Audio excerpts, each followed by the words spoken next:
Walang face-to-face classes 3 araw sa mga sumusunod na petsa. Ano-anong petsa yon? Kailan mawawala ng face-to-face classes? So abangan nyo guys. At bakit wala tayong face-to-face classes sa mga araw na yon?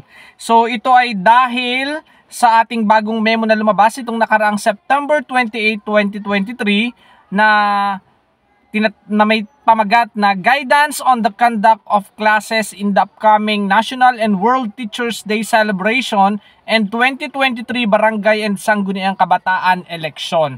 Ayan, kaya ang ating October 5, 2023, Thursday yon, ay magiging wala tayong face-to-face dito. Magiging blended learning tayo dito. So, ibig sabihin, ang mga bata ay hindi papasok sa eskwelahan.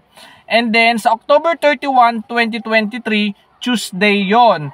So, wala din itong face-to-face, blended din yon. And sa November 3, 2023, Friday yon, blended din. Bakit? Kasi yung October 5 ay para sa makapag-celebrate ang mga teacher ng World Teachers Day. At ito namang kasunod natin, October 31 and November 3, kasi magkakaroon tayo ng election sa October 30 in preparation para kung yung mga guro man na mayroong gampanin, mahalagang gampanin sa darating na botohan. At sa October 5, syempre, para makapag-celebrate ang mga teacher ng kanilang World Teachers Day.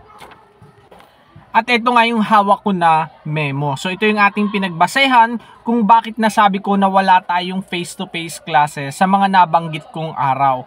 Ngayon naman, palaisipan sa mga guro. Ang mga guro kaya ay papasok sa eskwelahan habang ang mga bata ay naka-blended learning.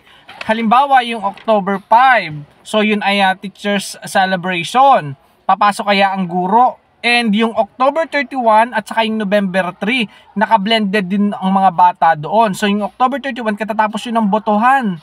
So, papasok ba ang mga guro nun? Kung papasok ang mga guro ng October 5, ibig sabihin dapat October 31 papasok din. Ano ba talaga ang katotohanan sa likod ng memo na ito? Kasi sigurado ako, magkakaiba na naman ang interpretation sa memo na ito kung ang mga guro ay papasok. Diba? Kung papasok na October 5, dapat yung 31 din. So kung hindi papasok yung 5, kung hindi papasok ng October 31, dapat doon sa October 5, hindi rin. So yun lang guys, thank you for watching and follow for more.